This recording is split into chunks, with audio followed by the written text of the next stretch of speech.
Hello दोस्तों, नमस्कार। मैं ममतेश कुमार आप सभी का स्वागत करता हूं आपके अपने परिवार रोजगार विद अंकित में। कैसे हैं आप सभी मेरे प्यारे साथी? उम्मीद करूंगा बहुत अच्छे होंगे, एकदम बेहतरीन होंगे, एकदम शानदार, जिंदाबाद, ज़बरदस्त, गजब मेरे दोस्त आप सभी होंगे। तो सभी मेरे प्यारे साथियों को प्रणाम है, सुप्रभात है, गुड मॉर्निंग है। प्यारे दोस्त जुड़ेंगे अपनी कक्षा के साथ, और सभी दोस्त मेरे दोस्त आज जो है हम वर्णमाला की कक्षा को कर रहे हैं, अर्थात वर्णमाला को आगे बढ़ रहे हैं। हम स्पर्श व्यंजन मेरे दोस्त हम लोग कर रहे थे। स्पर्श व्यंजनों में मेरे दोस्त हम लोगों ने ये देख लिया था, ये सीख लिया था कि कौन सा स्पर्श व्यंजन किसके द्वारा बोला जाता है। इस तरीके से, यानी कि केटीएम की बात अगर मैं करूं तो केटीएम 2, इस तरीके से हमने कर लिया था। देखिए, अब अगर मैं बात करता हूं आप लोगों से कि कौन सा वर्ण किसकी सहायता लेकर के बोला जाता है, कौन सा वर्ण किसकी सहायता लेकर के नहीं बोला जाता, ये सारी चीजें आप लोगों की मेरे दोस्त कैसे बात करते हैं, किस तरीके से आती है, ये ध्यान में रखते हुए हम आगे बढ़ रहे हैं मेरे दोस्त। देखो, स्पर्श व्यंजन की अगर मैं बात कर रहा था, व्यंजनों की अगर मैंने बात की थी, तो व्यंजनों के बारे में भी मैंने आप लोगों को समझा दिया था कि कौन से व्यंजन कौन कौन से होते हैं, कैसे होते हैं, क्या क्या होते हैं। ठीक है ना वीरो? अब देखिएगा ध्यान से, एकदम बेहतर तरीके से स्पर्श व्यंजन को समझते हैं, जिसका सबसे ज्यादा अहम रोल मेरे दोस्त हमारा है। किसमें होता है? सबसे ज्यादा अहम रोल होता है संधियों में जो होता है। ठीक है ना? तो उसको ध्यानपूर्वक आप सभी विद्यार्थी एकदम अच्छे तरीके, देखिए पेज कलर मेरे दोस्त, पेज कलर यही रहता है। पेज कलर ब्लू नहीं दिख रहा, सही दिख रहा है, कोई दिक्कत वाली बात नहीं है यहाँ पर। ठीक है, इसमें कोई दिक्कत वाली बात नहीं है मेरे दोस्त, इससे कोई दिक्कत वाली बात नहीं है। सही दिखाई देता है, ये आप लोगों की आंखों को ज्यादा इफेक्ट नहीं डालता, इसलिए इस कलर को यूज करते हैं। ठीक है ना? इसीलिए इस कलर को मेरे दोस्त क्या करते हैं, यूज किया जाता है। ये बात ध्यान रखनी है। चलिए वीरो, हाँ जी, अब देखो कुछ नया भी सीखने के लिए मेरे दोस्त आपको मिलेगा आज की कक्षा में। जो विद्यार्थी पुराने पढ़ चुके हैं, है ना, जिन्होंने पहले कक्षा कर ली है, तो उनको आज की कक्षा में मेरे दोस्त बहुत कुछ नया सीखने के लिए मिलेगा, क्योंकि नई भी आप लोगों को जानकारी इसके अंतर्गत आज कक्षा में मिल जाएगी। ब्लैक बोर्ड अगर मैं ब्लैक करता हूं तो मेरे दोस्त ये सभी पीडीएफ, सभी टीचर्स जो हैं मेरे दोस्त उसी पर पढ़ा रहे हैं, हम सब लोग उसी पर पढ़ा रहे हैं मेरे दोस्त। मैंने आप लोगों को बताया था कि जो व्यंजनों में आ रही है, स्पर्श व्यंजनों में आपका सबसे पहले आता है कौन सा? कंठ, यानी कि कंठीय जो व्यंजन होते हैं। कौन से व्यंजन होते हैं? जो कंठीय व्यंजन होते हैं। देखिए, अब अगर मैं बात, देखिए स्पर्श व्यंजनों की संख्या 25 होती है, ध्यान रखना। स्पर्शी जो व्यंजन होते हैं उनकी संख्या मेरे दोस्त 16 होती है, वह भी मैं आप लोगों को बताऊंगा। ठीक है, वह भी मेरे दोस्त आप लोगों को बताऊंगा कि जो स्पर्शी वर्ण होते हैं, मतलब स्पर्शी जो व्यंजन होते हैं, उनकी संख्या क्या होती है, वह भी बताऊंगा।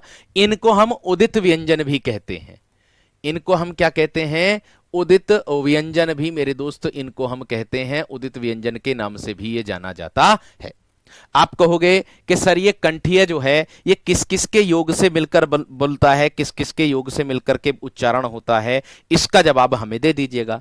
तो देखिए, जिनका उच्चारण करते समय जीभ का जो निचला हिस्सा है ना, यानी कि जिनका उच्चारण करते समय जीभ का निचला हिस्सा हमारे कंठ को छूता है। अगर मैं बात करूं ये कंठीय व्यंजन किस किस से उच्चारित होंगे, कंठ और जीभ, कंठ और जीभ का निचला हिस्सा, कंठ और जीभ का मेरे दोस्त क्या होगा? निचला हिस्सा,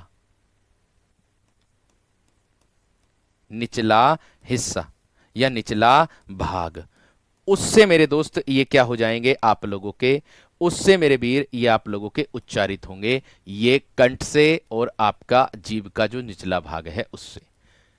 बात समझ में आ गई? प्रत्येक वर्ग का प्रत्येक वर्ग में पांच पांच अक्षर मेरे दोस्त आप लोगों के होते हैं। क्या होते हैं? प्रत्येक वर्ग में क्या होते हैं मेरे दोस्त? पांच पांच अक्षर होते हैं। आप कहोगे कौन कौन से होते हैं, यहां देख लीजिएगा। कंठीय में आएगा आपका कै, आपका आएगा ख, आपका आएगा ग, आपका आएगा घ, और एक आएगा आप लोगों का मेरे दोस्त वंग है। इसको हम बोलते हैं उच्चारण में मेरे दोस्त, हम इसको क्या बोलते हैं? वंग है बोलते हैं। बात समझ में आ गई क्या ना? बात क्लियर हो गई मेरे दोस्त इतनी? ठीक है। अगर मैं बात करता हूं मेरे दोस्त आप लोगों से, देखिए ये तो आप लोगों का वर्गीकरण किया गया 5 प्रकार से। सबसे पहले आप लोगों का आ गया कंठीय। अब इसके बाद आप लोगों का आता है मेरे दोस्त तालुव्य। आप कहोगे तालुव्य व्यंजन किसको कहते हैं? देखिए परिभाषा में केवल और केवल इतना भी मिल जाएगा कि कंठ और जीभ के निचले भाग से उच्चारण करने पर कौन से मेरे दोस्त बनते हैं, कौन सा स्वर मेरे दोस्त उच्चारित होता है, ये बात का ध्यान रखना। ठीक है ना वीर? आगे अगर मैं बात करता हूं मेरे दोस्त तालुव्य में, तो तालुव्य का मतलब होता है इसका उच्चारण किससे होता है? इसका जो उच्चारण होगा वो मेरे दोस्त आपका तालु और जीभ से होगा। इसका जो उच्चारण स्थान है वो किससे है? तालु और जीभ। तालु और किससे है मेरे दोस्त इसका उच्चारण स्थान? तालु और जीभ से इसका उच्चारण स्थान है। इसके अंतर्गत हमें कौन कौन से देखने के लिए मिलेंगे? तो इसके अंतर्गत मेरे दोस्त हम लोगों को देखने के लिए मिलेगा क्या? ये देख लीजिएगा, चय वर्ग जो आता है आप लोगों का, क्या आता है मेरे वीर? आपका चय, छ, जय, झ और एक आता है मेरे दोस्त आप लोगों का आए। क्या क्या आता है मेरे वीरों? ध्यान देना मेरे दोस्त आप लोगों का।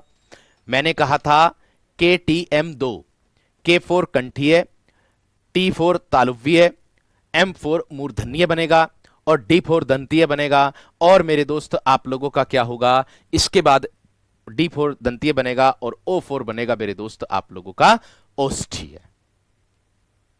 ओष्ठीय बनेगा। बात समझ में आ गई? क्लियर हो गई?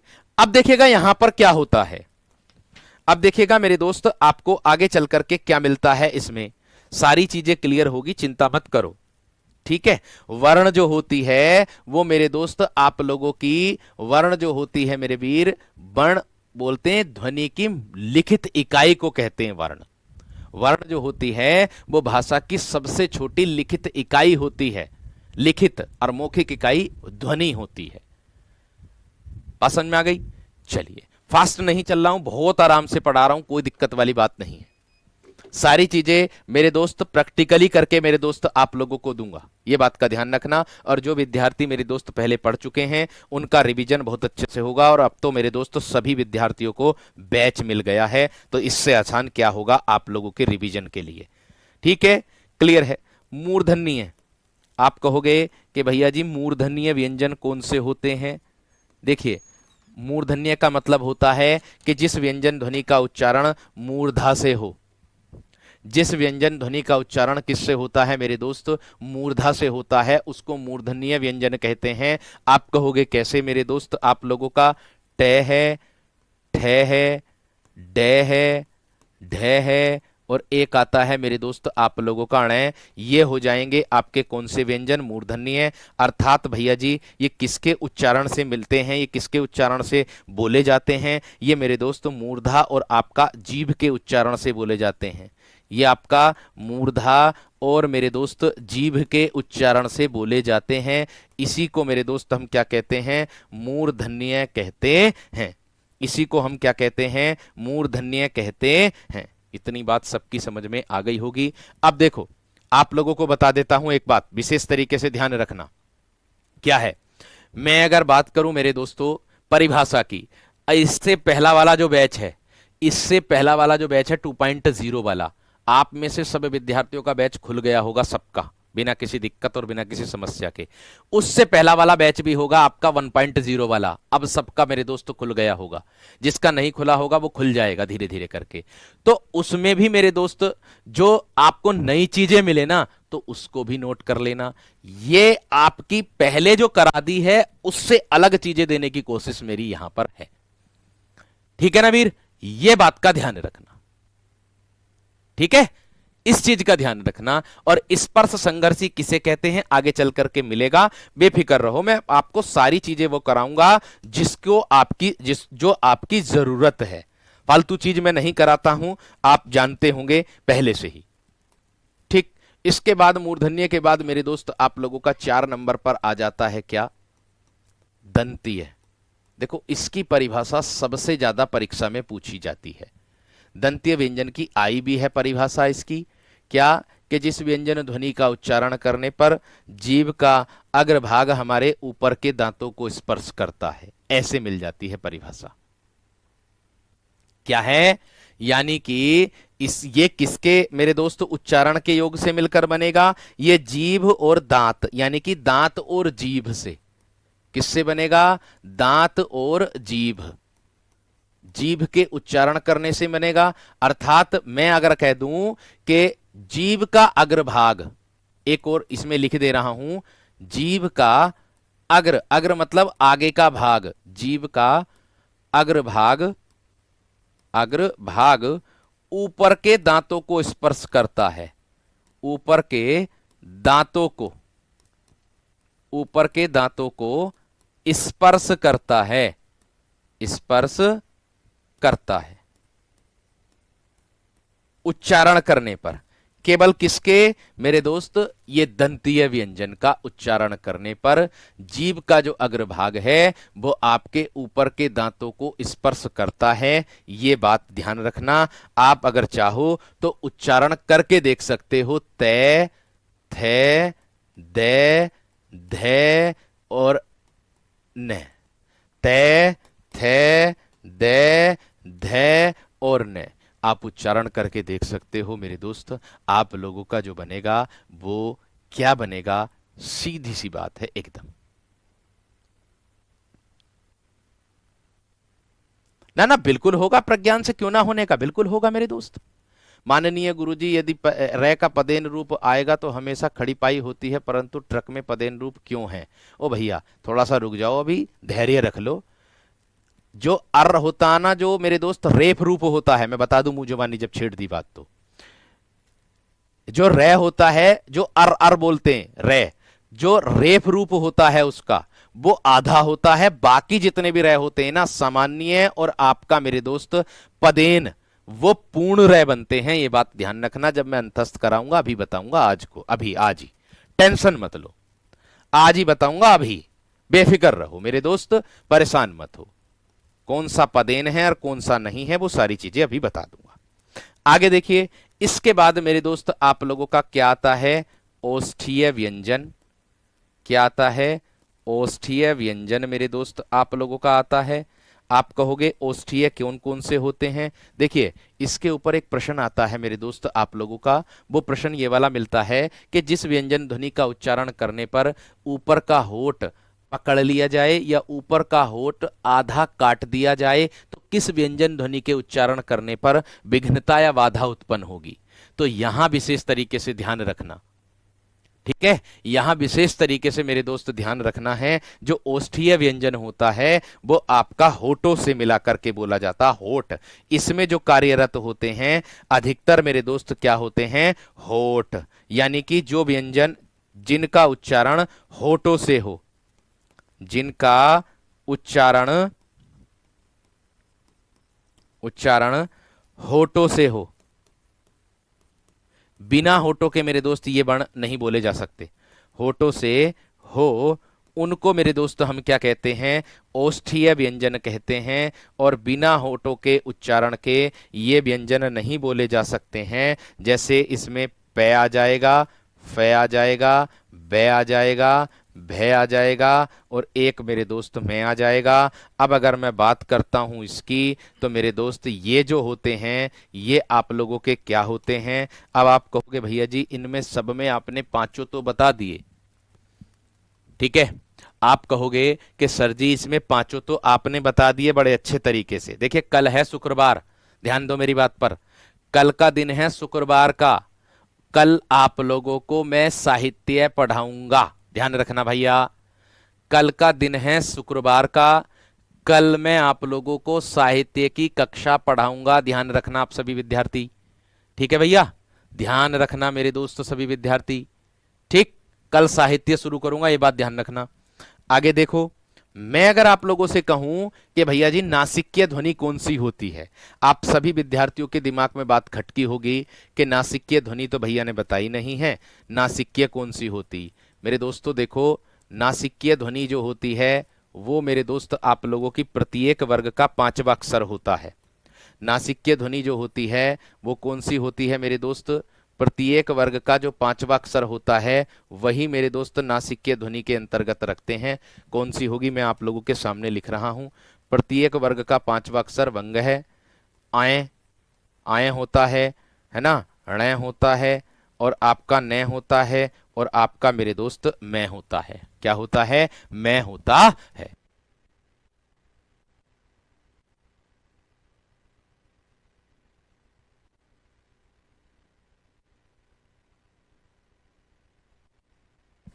इतनी बात सबकी समझ में आ गई? इतनी बात क्लियर हो गई या ना? फटाफट बताइएगा मेरे दोस्त। देखिए, इतनी बात सभी की क्लियर हो गई। नासिक्य का मतलब होता है जो व्यंजन ध्वनि नाक से बोली जाती है। जो व्यंजन ध्वनि जो होती है वो मेरे दोस्त नाक से बोली जाती है। बात क्लियर हो गई है ना? बात क्लियर हो गई है ना? ठीक है, इतनी बात, इतनी बात समझ में आई है ना? थम्स अप कर दो फटाफट एकदम।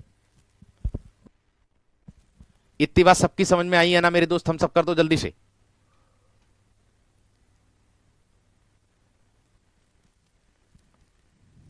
ठीक है, इतनी बात क्लियर हो गई है ना? बहुत बढ़िया, बहुत शानदार, बहुत ही गजब। देखिए, अगर मैं अनुनासिक और निर्नुनासिक की बात करता हूं, यह भी ध्यान से समझ लीजिएगा। आप लोगों का कहना है, कुछ बच्चों का, कि भैया जी अनुनासिक कौन से होते हैं और निर्नुनासिक कौन से होते हैं। देखिए, अगर मैं अनुनासिक की बात करता हूं, अनुनासिक ये कौन से होते हैं, तो देखिए, अनुनासिक जो होते हैं मेरे दोस्त आपके ऐसे स्वर जिनका उच्चारण मुख और नासिका, मुख और नाक दोनों से होता है। ध्यान देना मेरे दोस्त। ऐसे, ऐसे, या मैं कह दूं जिनका उच्चारण, जिनका उच्चारण, उच्चारण मुख और नाक, मुख और नाक दोनों से होता है। मुख और नाक दोनों से, दोनों से होता है। मुख से भी होता है और नाक से भी होता है, उसको कहते हैं अनुनासिक। अब आप कहोगे कि जो अनुनासिक दिया है इसका उदाहरण, इसकी पहचान क्या है? मेरे दोस्त, इसकी पहचान में मैं आप लोगों को बता दूं, इसमें वायु मुख के साथ साथ नाक से भी निकलती है। इसकी पहचान यही है, इसमें वायु जो है ना, इसमें वायु मुख के साथ साथ नाक से भी निकलती है। मुख के साथ साथ, साथ साथ नाक से भी निकलती है। नाक से भी निकलती है।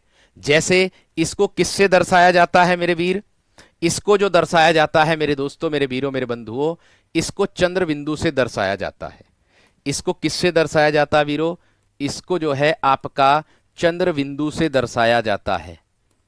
चंद्र बिंदु से दर्शाया जाता है। जैसे मैं फॉर एग्जाम्पल आप लोगों के लिए उदाहरण के तौर पर लिख दूं, क्या कि जैसे मैं उदाहरण के तौर पर आप लोगों के सामने लिख दूं आंख, आंख, आंख, है ना, आंख, हंसना, हंसना, उच्चारण करके देख लेना, आंख, हंसना, ऊंठ, ऊंठ, ये मेरे दोस्त आपके क्या होते हैं? अनुनासिक होते हैं। इतनी बात सबकी समझ में आई? अब कहोगे भैया जी निर्नुनासिक कौन होते हैं? निर्नुनासिक कौन होते हैं? ठीक है, अब बात दिमाग में निर्नुनासिक की आई होगी, एकदम तुरंत खटकी होगी। अब देखो निर्नुनासिक क्या होता है, इसे चंद्र बिंदु से मेरे दोस्त बोध कराते हैं। निर्नुनासिक वह होते हैं मेरे दोस्त जिनका उच्चारण केवल मुख से होता है। ठीक है, जिनका उच्चारण जो है केवल मेरे दोस्त किससे होता है? मुख से होता है।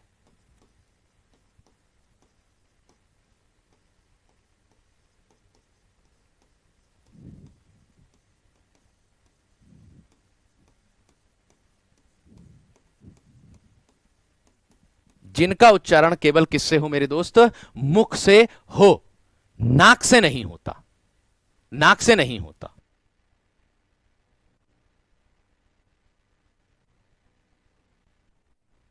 ठीक है, इतनी बात समझ में आ गई है ना।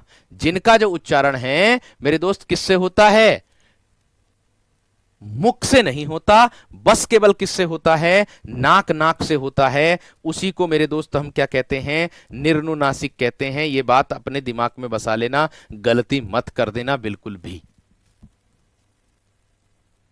गलती बिल्कुल भी मत कर देना। निम्नुनासिक का मतलब होता है जो केवल मुख से बाहर निकलती है, नाक से नहीं निकलती। जैसे पेड़ है आप लोगों का, सड़क है मेरे दोस्त आप लोगों का, केवल मुख से निकल रही है, नाक से नहीं निकल रही। इसमें आ जाएगा कैसा उदाहरण, जैसे मैं कह दूं पेड़ है आप लोगों का मेरे दोस्त, सड़क आप लोगों का उदाहरण हो जाएगा, ठीक है। और क्या मेरे दोस्त, नाक आप लोगों का उदाहरण हो जाएगा, है ना। राम आप लोगों का उदाहरण हो जाएगा, कलम आप लोगों का उदाहरण हो जाएगा। इसमें केवल मुख, मुख से निकलेगी मेरे दोस्त, नाक का प्रयोग नहीं होता। जब तो निर्नुनासिक लगा है, निर्नुनासिक, जब तो निर्नुनासिक लगा है, क्योंकि निर्नुनासिक ध्वनियों में मेरे दोस्त जो है, अनुनासिक के लिए तो चंद्रबिंदु का प्रयोग हम लोग कर देते हैं। इतनी बात समझ में आ गई है ना, थम्स अप कर दो अब जल्दी से फटाफट एकदम। अब इतनी बात समझ में आ गई है ना, जल्दी से बताओ, जो विद्यार्थी पूछ रहे थे फटाफट बताओ, इधर उधर अपना घर, बताओ मेरे दोस्त, जल्दी से थम्स अप करके बताओ, जल्दी से मेरे दोस्त थम्स अप करके बताओ मेरे शेर, फटाफट। अनुस्वार क्या होता, लो अनुस्वार ये होता मेरे वीर, अनुस्वार ये होता, अनुस्वार जो कार्य करता वो ये करता, ये, और ये कार्य करता विसर्ग का। मैं दोनों को बता देता हूं, देखो ये जो कार्य करता है ये अनुस्वार का कार्य करता है, ये जो कार्य करता है ये अनुस्वार का कार्य करता है, अनुस्वार का कार्य करता है, और ये जो कार्य करता है ये आपका विसर्ग का कार्य करता है। ये किसका कार्य करता है, ये आपका विसर्ग का कार्य करता है। थम्स अप कर दो वीरो फटाफट मेरे शेर, एकदम बेहतरीन। स्क्रीनशॉट लेने की सुविधा मेरे दोस्त नहीं है इसमें, स्क्रीनशॉट लेने की सुविधा मेरे वीर नहीं है इसमें, ठीक है जी भैया जी। इतनी बात सबकी समझ में आ गई। चलिएगा आगे बढ़ता हूं मेरे दोस्त आप लोगों के लिए। आगे मेरे दोस्त आप लोगों को देखो एक डायग्राम भी मैं आप लोगों के लिए लेकर के आया हूं वीरो, देखो डायग्राम भी मैं आप लोगों के लिए लेकर के आया हूं। स्पर्श व्यंजनों का वर्गीकरण जो होता है वो कैसे कैसे होता है आप लोग देख सकते हो मेरे दोस्त, ठीक है। ये मैं समझाने के लिए लेकर के आया हूं डायग्राम, बस इसका ध्यान आपको रखना है। कंठ से, तालु से, मूर्धा से, दंत से और ओष्ठ से होता है, ये स्पर्श व्यंजन कहलाते हैं। इसी को वर्गीय व्यंजन और मेरे दोस्त उदित व्यंजन भी कहते हैं। ये केवल आप लोगों को मेरे दोस्त मैंने जो दिया है समझाने के लिए दिया है, ये केवल किसका प्रयोग दिया है मेरे दोस्त, मैंने समझाने के लिए मेरे दोस्त आप लोगों को इसके लिए दिया है। देखिएगा कंठ आपका यहां होता है, ये कैख है, ग वंग है। तालु जो होता है वो यहां होता है, च छ ज झ आए। दंत जो होते हैं, सॉरी मूर्धा जो होता है वो ऊपर की तरफ होता है, ट ठ ड ढ ण।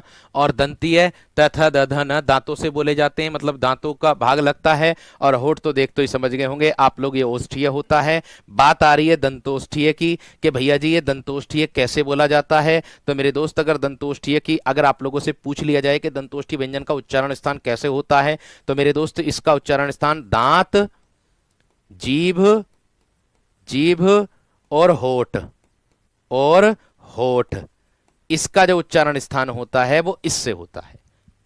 दांत, जीभ और होठ, इसका जो उच्चारण स्थान होता है वो इससे मेरे दोस्त आप लोगों का होता है,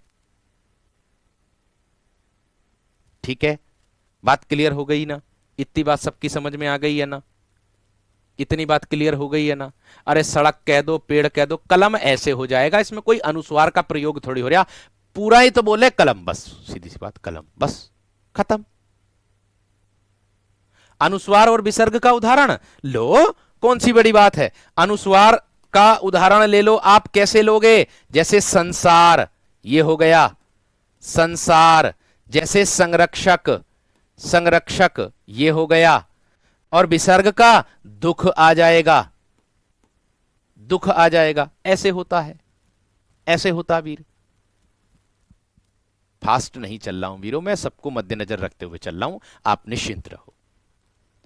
कमेंट्स पढ़ना पॉसिबल नहीं है, मैं आपसे यह निवेदन करूंगा, ठीक है भैया, ये होते हैं आप लोगों के क्या मेरे दोस्त स्पर्श मतलब व्यंजन और स्पर्श व्यंजनों का वर्गीकरण जो आप लोगों ने पढ़ा है। लेकिन आगे चल करके आप लोगों से एक वर्गीकरण और देखने के लिए मिल जाएगा।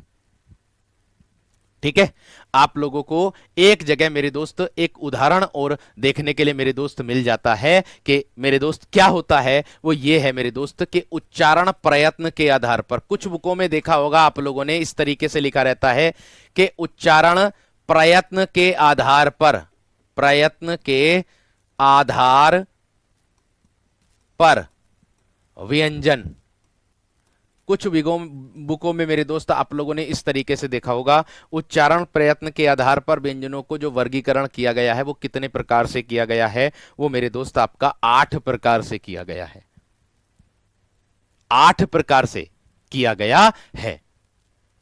आप कहोगे कैसे, आप कहोगे कैसे भैया जी? तो देखिएगा मेरे दोस्तों, मेरे वीरों, आप लोगों को मैं बता दूं 8 प्रकार में एक तो आता है आप लोगों का स्पर्शी व्यंजन। कितने विद्यार्थी ऐसे हैं जिन्होंने मॉक टेस्ट में स्पर्शी व्यंजनों की संख्या देखी? कितने विद्यार्थी ऐसे हैं जिन्होंने स्पर्शी व्यंजन की संख्या देखी मॉक टेस्ट में? और कितने विद्यार्थी ऐसे हैं जिन्होंने स्पर्श व्यंजन की संख्या तो देखी, लेकिन उन्होंने क्या किया, स्पर्शी व्यंजन की संख्या देखने के बाद तुरंत उन्होंने स्पर्श व्यंजन की संख्या लगा दी 25, जो कि उनका उत्तर गलत हो गया था। ऐसे भी विद्यार्थी हैं। वीरों ध्यान देना, अगर हम गहराई से जाते हैं अंदर चैप्टर में तो बहुत कुछ हम लोगों को नया मेरे दोस्त मिलता है।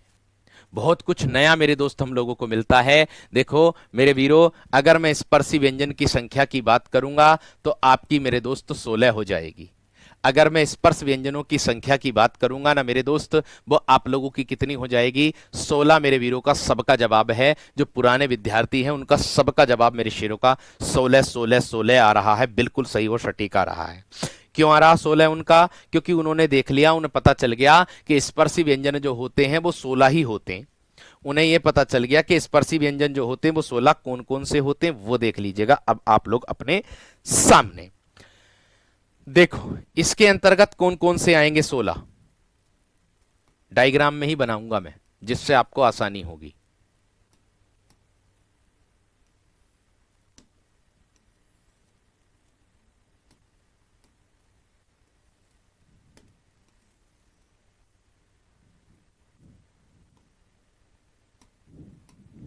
तीन और चार, 4 चौक कितने होते हैं? 16। ये बात सबकी समझ में आ गई होगी। अब आप कहोगे कैसे 4 चौक 16 होंगे? एक आएगा कै, एक आएगा ख, एक आएगा गै और एक आएगा घ, बस ये होते हैं। एक आएगा मेरे दोस्त आपका टे, एक आएगा ठे, एक आएगा डे, एक आएगा ढे, ये वाला टे ठे डे ढे। एक आएगा ते, एक आएगा ते थे, एक आएगा दे, एक आएगा मेरे दोस्त आपका धे। एक आएगा मेरे दोस्त पे, एक आएगा पे फे बे और एक आएगा मेरे दोस्त आपका भे। ये होते हैं मेरे वीरों आपके 16। ये होते हैं मेरे वीरों आप लोगों के 16। ये होते हैं मेरे शेरों आप लोगों के जो 16 स्पर्श व्यंजन होते हैं, स्पर्शी जो व्यंजन होते हैं 16। यानी कि आप लोगों से पूछी जाए कि स्पर्शी व्यंजनों की जो संख्या होती है 16, वो कौन कौन सी होती है, वो आपके सामने है। बात समझ में आ गई? इस तरह से आप हमें पढ़ा रहे हो तो इस तरह से सर सबसे ज्यादा जो दरोगा होंगे वो तो रोजगार विद अंकित से ही होंगे। धन्यवाद मेरे दोस्त, धन्यवाद मेरे वीर, धन्यवाद। आप कहोगे कि भैया जी 25 कब लगाएंगे, 16 कब लगाएंगे? देखिए अंतर है, मैं आपको दोनों का अंतर क्लियर कर दे रहा हूं। अगर आपसे आएगा कि स्पर्श व्यंजन, अगर ये शब्द आए, ये वाला आए स्पर्श व्यंजन, तब आपको 25 लगाने हैं। अगर ये शब्द आए तब आपको 25 लगाने हैं। अगर शब्द ये वाला आ जाए स्पर्शी व्यंजन, तब आप लोगों को शब्द लगाना है मेरे दोस्त 16। तब आपको शब्द लगाना 16। कुछ बुकों में व्यंजन ना दे करके वर्ण शब्द भी दिया है कि स्पर्शी वर्णों की संख्या कितनी होती, वो भी 16 दिया है। बात समझ में आ गई क्या ना? बात क्लियर हो गई मेरे वीर? इतनी बात सभी की समझ में आ गई, एकदम बेहतरीन। एक भैया पूछ रहे हैं कि भैया जी इसमें और क्या क्या होंगे। ठीक है, स्पर्श व्यंजनों की संख्या आप लोगों ने 25 पढ़ी होगी, स्पर्शी वर्णों की, स्पर्शी व्यंजनों की संख्या जो है वो 16 पढ़ी होगी। अब आप, मैं उम्मीद करूंगा आप कभी जीवन में गलत नहीं करोगे। अब मैं उम्मीद करूंगा आप लोगों से कि जीवन में गलत नहीं करोगे। वैसे स्पर्शी व्यंजन शब्द आता है, अधिकतर वर्ण शब्द आप लोगों को नहीं मिला होता, लेकिन कुछ बुकों में हो सकता है कि टाइपिंग एरर हो जो मैंने पढ़ा है, इसलिए मैं आप लोगों को बता रहा हूं। ठीक है जी वीरो। अब देखिए इसके अंतर्गत और क्या क्या मिलेंगे आपको। देखो, एक तो मिल गया आपका स्पर्शी व्यंजन, एक तो क्या मिल गया मेरे दोस्त आप लोगों का स्पर्शी व्यंजन, 16 हो गए। इसके बाद और चलते हैं आगे मेरे दोस्त, आगे और भी चीज आएंगी, आगे तो और भी बहुत कुछ देखने के लिए मिलेगा आप सभी विद्यार्थियों को, कुछ नया मिलेगा, कुछ पुराना मिलेगा, हैं। आगे आता है मेरे दोस्त आप लोगों का संघर्षी। आप कहोगे भैया जी ये संघर्षी क्यों है, संघर्षी जो व्यंजन होते हैं वो कौन से होते हैं, ये वर्गीकरण चल रहा उसी का ही अभी। तो आप कहोगे क्या है संघर्षी व्यंजन, कौन कौन से होते हैं। आप में से कोई विद्यार्थी ऐसा जो बता सकता है संघर्षी कौन से होते हैं, बताओ मेरे दोस्त। मैंने कहा कि मेरे भी डाउट जो पूछोगे आप टेलीग्राम ग्रुप में पूछोगे, और उम्मीद मैं ऐसी करके चलूंगा कि आपका कोई डाउट ही नहीं बचेगा। पूरी वर्णमाला पढ़ने के बाद जब मैं आपसे पूछूंगा लास्ट में कि आप बताओ आपका क्या डाउट है, तब मुझे बताना, तब आपका भाई आपके सामने इस उस डाउट को एकदम क्लियर करेगा।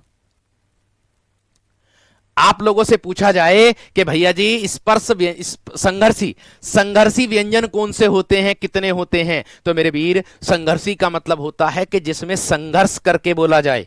ऐसे व्यंजन जिसमें संघर्ष करके बोला जाता उसको कहते हैं। तो मेरे दोस्त आपका एक शय हो जाएगा, एक आपका ये वाला शय हो जाएगा, एक आपका ये वाला शय हो जाएगा, और एक आप लोगों का ये वाला शय हो जाएगा। यानी कि ऊष्म व्यंजन को ही हम संघर्षी व्यंजन कहते हैं। यानी कि जिस व्यंजन ध्वनि के उच्चारण में मुख और नाक से गर्म वायु बाहर निकलती है उसको ऊष्म व्यंजन, उसको संघर्षी व्यंजन कहते हैं। आगे चल करके आपको इसकी परिभाषा सहित उदाहरण के साथ आप लोगों को बताऊंगा, दर्शाऊंगा प्रत्यक्ष करके।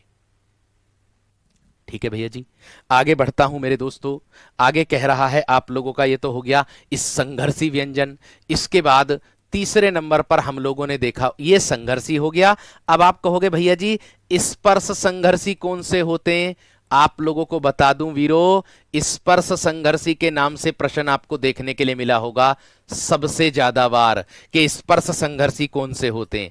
आप कह रहे थे भैया इसमें चय क्यों नहीं आ रहा, आप कह रहे थे कि भैया इसमें चय क्यों नहीं आ रहा है, चय क्यों नहीं आ रहा। तो मेरे दोस्तों चय इसलिए नहीं आता है क्योंकि उच्चारण प्रयत्न के आधार पर चय को अलग से जोड़ा जाता है, जिसको संज्ञा दी जाती है स्पर्श संघर्षी की। चय होगा और मेरे दोस्त आपका छय होगा, और मेरे दोस्त आपका चय छय जय, और एक मेरे दोस्त आप लोगों का जय हो जाएगा। इसके अंतर्गत इसको संज्ञा दी जाती है, इसीलिए इसको मेरे दोस्त स्पर्श संघर्षी कहा जाता है। बात समझ में आ गई क्या ना, बात क्लियर हो गई। इस सैटरडे यानी कि कल को मैं आप लोगों को साहित्य पढ़ाने जा रहा हूं। 2 दिन साहित्य पढ़ाऊंगा, सैटरडे और फ्राइडे, फ्राइडे और सैटरडे 2 दिन साहित्य, 4 दिन वो चलेगी आपकी व्याकरण। दोनों को संतुलन में करके चलूंगा, ये बात का ध्यान रखना।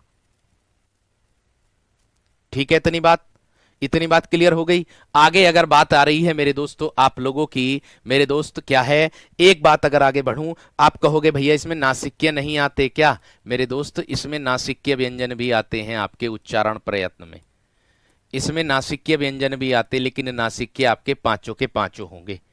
नासिक्य जो होंगे वो आपके पांचों के पांचों, ए भी आ जाता है वो अपवाद में आता है, लेकिन एक अंग जो आता है वो आ जाता है, लेकिन उसको अपवाद में रखते हैं, जोड़ते नहीं है। जोड़ते आप 5 ही हैं बस, ये वाले वंगहा, आए, अणे और न और मैं। ये बात का ध्यान रखना। बात समझ में आ गई क्या ना, बात क्लियर हो गई। आगे देखो मेरे दोस्त, आगे अगर मैं बात करता हूं आप लोगों से नासिक्य के बाद, अगर मैं बात करता हूं मेरे दोस्त 5वें नंबर की, तो 5वां नंबर आप लोगों का आता है पार्श्विक व्यंजन। मैं आपको इसको अलग से भी पढ़ाऊंगा, बस मैं केवल अभी उच्चारण प्रयत्न के आधार पर बता रहा हूं, क्योंकि इसमें अलग से जानकारी और मिलेगी। ठीक है, ध्यान रखना। पार्श्विक जो होता है केवल और केवल लय होता है। एक आता है मेरे दोस्त आप लोगों का इसी में ही जो भेद होता है लुंठित व्यंजन आता है एक इसी में ही आप लोगों का, लुंठित व्यंजन मेरे दोस्त आप लोगों का आता है। ठीक है, और लुंठित व्यंजन जो होता है वो आपका रै होता है। ठीक है जी। आगे मेरे दोस्त अगर मैं बात करता हूं आप लोगों का 7 नंबर पर, वो क्या आता है मेरे दोस्त आप लोगों का, वो आता है आप लोगों का कौन सा, उत्क्षिप्त व्यंजन आता है। कौन सा आता है मेरे दोस्त, उत्क्षिप्त व्यंजन मेरे दोस्त आप लोगों का इसी के अंतर्गत आएगा। वो भी क्या होगा मेरे दोस्त आपका, जो होगा एक तो ढह हो जाएगा और एक क्या हो जाएगा मेरे दोस्त, ढह हो जाएगा। और लास्ट में आता है वीरो आपका संघर्षहीन व्यंजन। कौन सा आता है, संघर्षहीन व्यंजन। देखा के ना, देखा के ना संघर्षहीन व्यंजन मेरे वीरो। जो संघर्षहीन व्यंजन होते हैं आपके, एक होता है ये और एक होता है वह। वैसे तो रे और ले भी आ जाते हैं संघर्षहीन, क्योंकि उनके उच्चारण में संघर्ष नहीं होता है। एक बात का विशेष तरीके से ध्यान आपको रखना है कि संघर्षहीन में आपको ये और वह अधिकतर देखने के लिए मिलते हैं। इतनी बात सबकी समझ में आ गई क्या ना, इतनी बात सबकी समझ में आ गई है ना मेरे दोस्त, इतना बता दो जल्दी से थम्स अप करके। ठीक है, जिस दिन मैं ये कह दूंगा, जिस दिन मैं आप लोगों से ये कह दूंगा कि भैया आपका जो मतलब वर्णमाला है वो पूर्ण हो गई है, उस दिन आप लोगों का डाउट पूछना मेरे दोस्त मुझसे लाजमी है। उस दिन आपका डाउट पूछना मुझसे लाजमी है। बात समझ में आ गई। ये मेरे दोस्त आप लोगों के क्या होते हैं, ये उच्चारण प्रयत्न के आधार पर वर्गीकरण किया गया है, जिसका मेरे दोस्त आप लोगों को डायग्राम भी मैं आप लोगों को दिखाऊंगा और वन लाइनर भी मेरे दोस्त मैं आप लोगों के लिए लेकर के आया हूं। ठीक है, वन लाइनर ये डायग्राम है आप लोगों का मेरे दोस्त, आप लोग देख सकते हो। ठीक है, ये वन लाइनर है। इस वन लाइनर में वर्णों का जो उच्चारण स्थान है, ये डायग्राम खुद मतलब मेरे दोस्त मैंने बनवाया है। ठीक है, अपने मतलब जो थंबनेल क्रिएट करते हैं उनसे मेरे दोस्त मैंने ये डायग्राम बनवाया है कि कौन सी चीज कहां पर कैसे उच्चारित होती है, वो सब मेरे दोस्त आप लोगों के सामने एकदम प्रत्यक्ष है। किसके अंतर्गत कौन सी चीज आएगी, किसके अंतर्गत कौन सी चीज आएगी, वो सब आप लोगों के सामने प्रत्यक्ष है। क्योंकि प्रत्यक्ष को मेरे दोस्त प्रमाण की आवश्यकता नहीं होती है। ठीक है भैया जी, इतनी बात क्लियर हो गई। ठीक है, हाँ, टॉपिक करने के बाद मेरे दोस्त आपको वर्कशीट मिलेगी। ठीक है, टॉपिक करने के बाद मेरे दोस्त आप लोगों को वर्कशीट मिल जाएगी, ये बात से परेशान ना हो। ठीक है, वर्णमाला मेरे दोस्त एक दिन का टॉपिक नहीं है, 2 दिन का टॉपिक नहीं है, क्योंकि वर्णमाला को समझ के चलना होगा तो हमें बहुत अच्छे से जानकारी लेनी होगी, क्योंकि यूपी एसआई का पेपर है, छोटा मोटा पेपर मेरे दोस्त नहीं है। डीप जानकारी हमें होनी चाहिए, डीप जानकारी मेरे दोस्त हमें होनी चाहिए।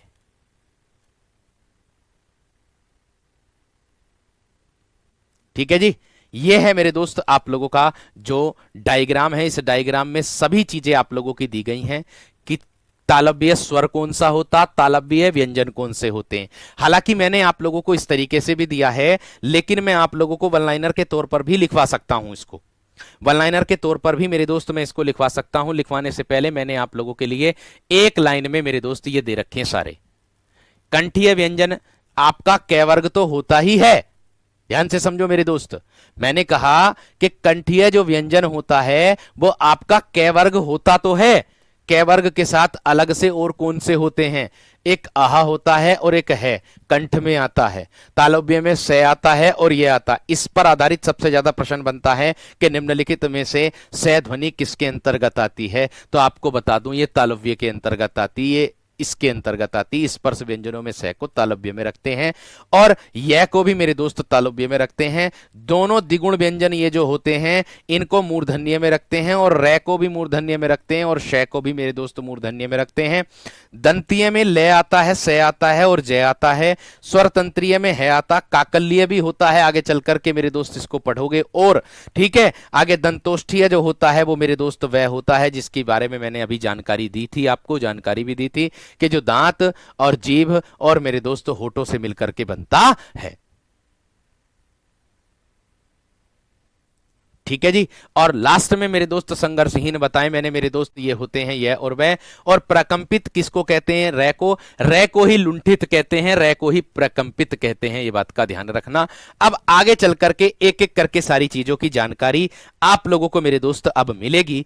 किसकी जानकारी मिलेगी? अब आप लोगों को मिलेगी मेरे दोस्त अंतस्थ व्यंजनों की जानकारी। अब किसकी मिलेगी मेरे दोस्त? आप लोगों को जानकारी मिलेगी अंतस्थ व्यंजनों की जानकारी। अब आप कहोगे भैया जी अंतस्थ व्यंजन को अंतस्थ क्यों कहते हैं? हैं? अंतस्थ का जो अर्थ होता है, इसका अर्थ होता है बीच में स्थित। बीच में स्थित। बीच में क्या होता है? स्थित होता है।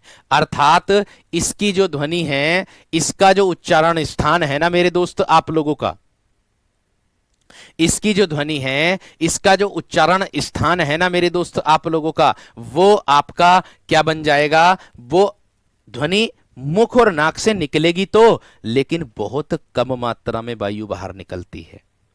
क्या है? बहुत कम मात्रा में वायु बाहर निकलती है। जिनके उच्चारण में जिनके उच्चारण में जिनके उच्चारण में कम मात्रा में वायु बाहर निकले, कम मात्रा में वायु बाहर निकले, यानी कि बहुत ही कम मात्रा में भीतर की तरफ ज्यादा रहे, उसी को मेरे दोस्त अंतस्थ व्यंजन कहते हैं। इनकी संख्या 4 होती है। इनकी संख्या 4 होती है। देखो इससे एक प्रश्न आता है मेरे दोस्त कि अंतस्थ व्यंजन को आप क्रमानुसार लगाएं। देखा कि नहीं? कितने विद्यार्थियों ने देखा कि अंतस्थ व्यंजन को क्रमानुसार लगाने के लिए? कितने विद्यार्थियों ने देखा ये वाला प्रश्न कि अंतस्थ व्यंजन को क्रमानुसार लगाएं? और ये क्रमानुसार किस क्रम में होगा? ये कितने विद्यार्थियों को पता कि इस क्रम में होगा या नहीं होगा? ठीक है, अगर मैं इसको मेरे दोस्त आप लोगों से ऐसे करके लिख दूं कि य व र ल, अगर मैं आप लोगों से कैसे करके लिख दूं य व र ल, क्या मेरे दोस्त ये अंतस्थ व्यंजन क्रमानुसार है? बता सकता है कोई विद्यार्थी के क्रमानुसार क्या हो सकता है? इसका क्रम क्या हो सकता है? भैया इससे प्रश्न आया है कि अंतस्थ व्यंजन का क्रम क्या होता है। तो मैं आप लोगों को बता दूं, एक पहले ये आता है, फिर उसके बाद रे आता है, फिर उसके बाद ले आता है, और फिर उसके बाद मेरे दोस्त वे आता है। पहले ये आता है, पहले यह आता है, फिर रे आता है, और फिर मेरे दोस्त आपका ले आता है, और फिर मेरे दोस्त आप लोगों का मेरे दोस्त क्या होता है? वह होता है य व र, य र, य र लेव, य र लेव। मॉक टेस्ट में देखा था सर मैंने ये वाला जो प्रश्न है जो आप बता रहे हो। बताओ, देखो आप कहोगे कैसे भैया जी इसको क्यों रखते हैं इसको इस क्रम में? मेरे दोस्त इसलिए रखते हैं क्योंकि मैंने देखो यहां पर बताया था आप लोगों को पहले। यहां देखो ये जो बताया ना मैंने, कहां पर बताया? ये रहा। कहां पर बताया था? ये रहा। यह और वह तो संघर्षहीन हो गए। ठीक है, अब यहां पर देखो इसको इसलिए मेरे दोस्त क्रमानुसार रखते हैं क्योंकि यह जो है ये आता है आप लोगों का तालु में, और रे जो है ये आता है आप लोगों का मेरे दोस्त किसमें? मूर्धन्य में, मूर्धन्य में। और ये वाला जो रे है, ले है, ये आता है आप लोगों का मेरे दोस्त दंतीय में, और वह जो है ये आता है दंत ओष्ठीय में। दंत ओष्ठीय में यानी कि दांत और किससे मेरे दोस्त इसको उच्चारण करने में दांत और होठ और मेरे दोस्त क्या? जीभ, इन सब की सहारा लेना पड़ता है, तब जाकर के मेरे दोस्त इसको बोला जाता है। यही क्रम है इसका सही। आप कहोगे सही क्रम कैसे है? आप कैसे साबित कर रहे हो इसको? ये वह जो है मेरे दोस्त एक प्रकार से आप ओष्ठ के अंतर्गत भी रख सकते हो। दंतोष्ठीय है तो ओष्ठ, ओष्ठ सबसे बाद में आता। आ जाओ यहां पर, आ जाओ यहां पर मेरे दोस्त, ये लो देखो, अब यहां पर आ जाओ। क्या कंठीय है यह? नहीं। तालुव्य है यह? हां है। पहले न दूसरे नंबर पर यह आ गया। फिर उसके बाद क्या आता? रे। रे मूर्धन्य में आ रहा है या नहीं आ रहा है? आ रहा है सर जी, आ रहा है। इसको मैंने इसमें बताया, देखो ये रहा। इसको मैंने इसमें बताया, इसमें कौन सा डायग्राम? ये रहा। देखो से तालुव्य में आ रहा, यह तालुव्य में आ रहा, ये रहा। रे मूर्धन्य में आ रहा है, ये रहा। वह किस में आ रहा है सर? ले किस में आ रहा है, ले दंतीय में आ रहा, तो देखो 1 2 3 हो गया ना क्रम इसका, और बाद में क्या आता, वह दंतोष्ठीय। इसीलिए मेरे दोस्त इसको कहा जाता है दंतोष्ठीय व्यंजन, वह को कहा जाता है। और लास्ट में आता है मेरे दोस्त अंतस्थ व्यंजन। ये होते हैं मेरे दोस्त, और इसका डायग्राम कुछ इस प्रकार से है। कुछ एक परिभाषा आप लोगों को दूसरे तरीके से भी इसकी मिल सकती है। हर वह प्रयास मैंने आप लोगों के लिए किया है कि मेरे दोस्त के किस तरीके से इसकी परिभाषा मिल सकती है। अंतस्थ व्यंजन का जो क्रम है वो यह रे ले वह होता है। अब देखो उच्चारण की दृष्टि से इसको डायग्राम के तौर पर मैं आपको बता रहा हूं। देखिए यह तालव्य, रे मूर्धन्य और ले दंतीय और वह दंतोष्ठीय, इसीलिए ये अंत में आता, इसीलिए मेरे दोस्त आप लोगों का ये इसके अंतर्गत आ जाता है। बात समझ में आ गई है ना, बात क्लियर हो गई है ना। आगे देखो इनके, अब इसकी परिभाषा, ये और वह खाली दो, ये अर्धस्वर होते हैं और संघर्षहीन होते हैं। दूसरी चीज एक और है कि इसकी अन्य परिभाषा ये रही, वो जो दी थी वो तो दी थी। अन्य परिभाषा आप लोगों की ये भी है, अन्य परिभाषा ये भी है। आप पहले वाले विद्यार्थी कह रहे होंगे कि भैया जी आपने उसमें जो है हमसे इसमें अंतस्थ व्यंजन में दूसरे तरीके से लिखा दिया था, लेकिन मेरे वीर उसमें मैंने ये डायग्राम भी तो आपको दिखाया था। इस डायग्राम में मैंने आपको क्रम बताया था, इस तरीके से इस तरीके से जितेंद्र मैंने क्रम बताया था मेरे वीर। बात समझ में आ गई क्या ना, इतनी बात सबकी समझ में आ गई है ना मेरे दोस्त। बाकी मैं कुछ नहीं कहूंगा, बस इतना प्रयास करूंगा। आप कहोगे भैया जी इसकी दूसरी परिभाषा क्या हो सकती है, यह आपके सामने है। आपके सामने ऐसे आ सकती है, जीव तालु दांत ओष्ठ के परस्पर अपूर्ण मिलन। अपूर्ण मिलन से किसका उच्चारण होता है, देखो कितनी बेहतरीन, कितनी गहरी बात है ये, कितनी बेहतरीन और कितनी गहरी बात है ये। वर्तस्य भी बताऊंगा भैया, ओ भैया देखो वर्तस्य भी बताऊंगा, तुमसे पहले मैं सारी चीजें जानकारी लिए फिर रहा हूं। ये देखो ये रहा दंतमूल वर्तस्य, दंतमूल को ही वर्तस्य कहते हैं। इसकी परिभाषा भी लिख रखी मैंने, थोड़ा सा बस धैर्य रख लो मेरे वीर, धैर्य रख लो, धैर्य रख लो। मैं हर चीज हर वह प्रयास करूंगा आपके लिए जो मेरे लिए उचित होगा, जो आपके लिए उचित होगा। बात समझ में आ गई क्या ना, बात क्लियर हो गई मेरे वीर, इतनी बात क्लियर हो गई। अब आ जाओ ऊष्म व्यंजन पर, अब आ जाओ मेरे दोस्त, आप किस पर, ऊष्म व्यंजन पर आ जाओ भैया जी। ऊष्म व्यंजन किसे कहते हैं इसका और बता दो हमें।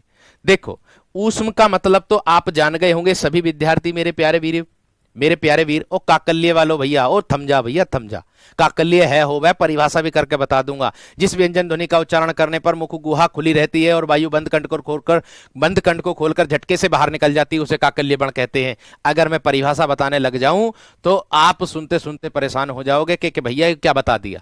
थोड़ा सा धैर्य रख लो, काकल्य पर जब जाऊंगा जब मैं बताऊंगा, टेंशन मत लो, है ना। तो चलिएगा, फिर बाद में कहोगे हाँ यू क्या कर दो, तो भैया ये मुख गुहा खुलने वाले आधार बता दिया मैंने आप लोगों को एकदम अच्छे तरीके से। ठीक है भैया जी, आगे देखो मेरे दोस्त। और हाँ एक बात का विशेष ध्यान रखना, मैं सभी विद्यार्थियों से यही निवेदन करूंगा, कमेंट्स पढ़ना पॉसिबल नहीं है। बहुत सारे बच्चे पढ़ते हैं जिसके कारण तीव्र गति से कमेंट्स ऊपर जाती है, उसके लिए मुझे माफ करना। आपका जो भी प्रश्न होता है वो टेलीग्राम ग्रुप में बताना। और आज टेलीग्राम ग्रुप आप लोगों का ओपन होगा शाम को 8 बजे से और रात के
के 10 बजे तक ओपन होगा। तो शाम को 8 बजे से आप टेलीग्राम ग्रुप में मैसेज कर सकते हो, उसमें जरूर बताना कि कक्षा आप लोगों को कैसी लगती है, जरूर बताना मेरे दोस्त। क्योंकि आपका जो वो होगा मैसेज, उसी से मेरे दोस्तों मेरे अंदर आत्मविश्वास और आएगा और अच्छे से मेरे दोस्त आप लोगों के लिए और अच्छी चीज आपके दिमाग में मेरे दोस्त बढ़ेंगी।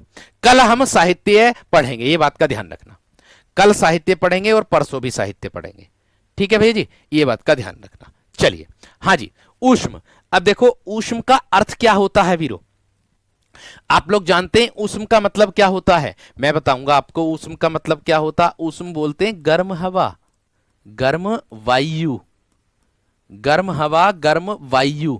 अर्थात मैं कह दूंगा कि जिस व्यंजन के उच्चारण में मुख और नाक से गर्म वायु बाहर निकलती है, जिनके उच्चारण में, जिनके उच्चारण में, उच्चारण में मुख, मुख और नाक से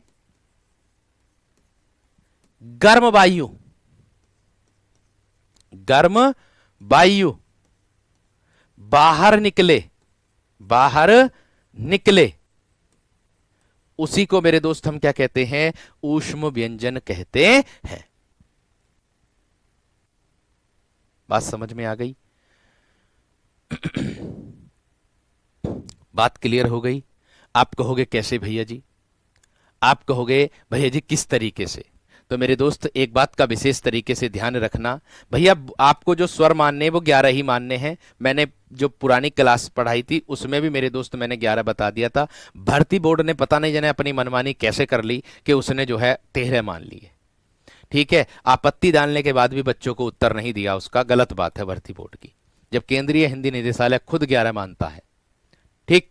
चलिए, मैंने उस व्यंजन का मेरे दोस्त सही क्रम मेरे दोस्त इसका जो होता है वो यही होता है, पहले बड़ा से आता है, फिर पेट चिरा से आता है, फिर है आता है, और फिर मेरे दोस्त आप लोगों का है मतलब से आता है और है आता है। इसका कोई सही क्रम मेरे दोस्त पूछा नहीं जाता, क्योंकि अगर है सही क्रम की बात करूंगा तो उस हिसाब से है को सबसे पहले रख देंगे। क्यों? क्योंकि मेरे दोस्त से है जो है वो कंठ के अंतर्गत आता है, जो कि बात क्या हो जाती है, बिगड़ जाती है यहां आकर के, तो इसीलिए इसको इसी क्रम में रखा जाता है, इसका कोई सही क्रम नहीं पूछा जाता। अगर पूछा जाएगा तो यही मेरे दोस्त क्रम हो जाएगा, ठीक है।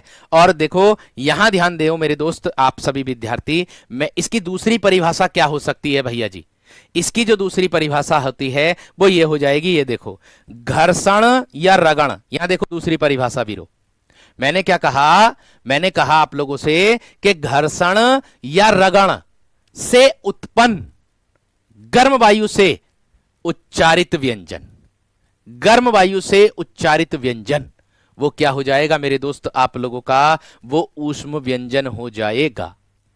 वो क्या हो जाएगा मेरे दोस्त, ऊष्म व्यंजन हो जाएगा।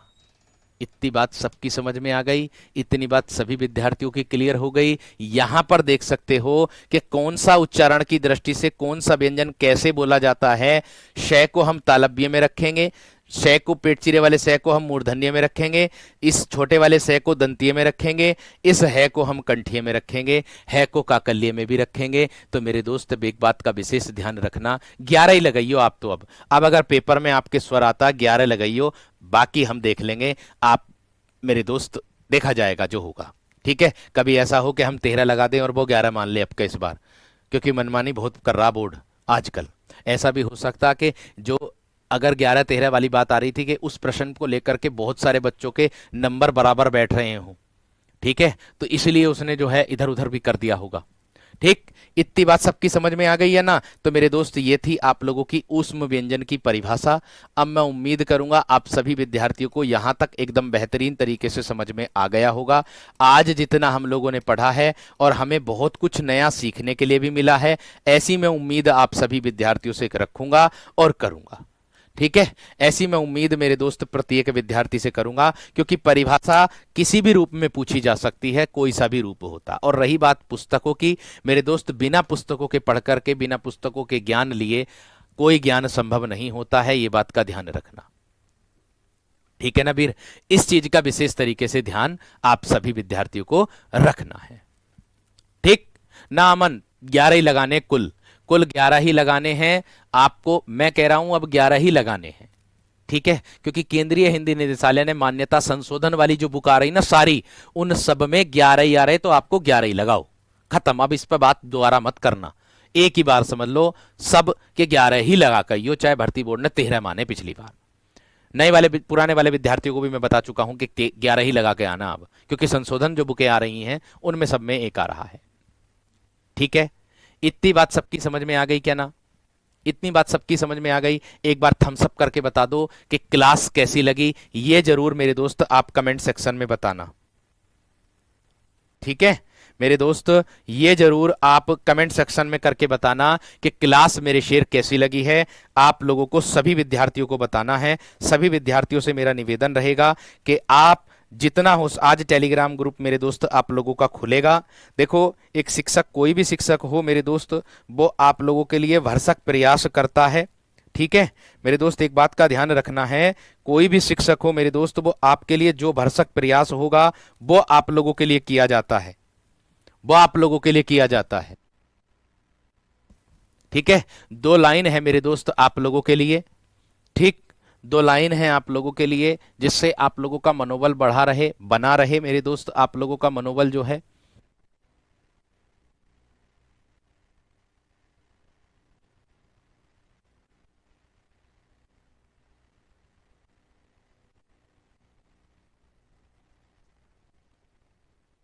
ठीक है, 2 लाइन मेरे दोस्त आप सभी विद्यार्थियों के लिए है ये। क्या कि आपने देखा भी होगा, जिंदगी में जो है बिना ठोकर लगे मेरे दोस्त कुछ प्राप्त नहीं होता है, क्योंकि दुनिया की हर चीज ठोकर लगने से टूट जाती है।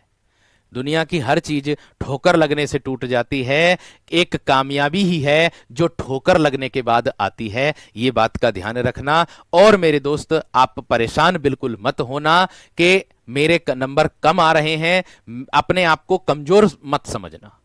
ठीक है, आपसे बड़ा मेरे दोस्त बलशाली कोई नहीं है, क्योंकि ये पुस्तकें भी एक मनुष्य बना सकता है, तो आप भी तो एक मनुष्य हो। इसका अनुसरण करके आप हर उस मंजिल पर पहुंच सकते हो जिसको, जो आपकी मंजिल है।